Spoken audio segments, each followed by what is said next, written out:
பட்ட கஷ்டம் அவ்வளவு கொஞ்சம் நஞ்சம் கிடையாது. யூ ஒன்ட் பிலீவ், எனக்கு ஒரு நாள் வந்து வெளியில் யார்ட்டையும் இது வரைக்கும் சொல்லாத தகவல். இவர் டிரைவர் ஃபோன் பண்ணுறாரு, சார் மயங்கி விட்டார் கார்லன்ட்டு. அவசரமாக போய் பார்த்தா அந்த 6 அடி உருவம் ஒரு காரில் மயங்கி கிடக்குது. அவ்வளோலாம் அது காரணம் எல்லாம் விட்டுருவோம். அந்த மாதிரி பல கஷ்டங்கள்.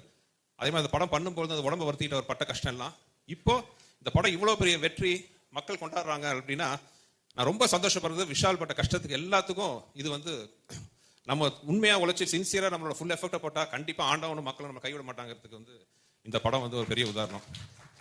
இது வந்து மேக்சிமம் இந்த படத்தோட வெற்றியோட சந்தோஷம் விஷாலோட சின்சியாரிட்டிக்கு, விஷாலோட உழைப்புக்குன்னு நான் வந்து சத்தியமாக சொல்லுவேன்.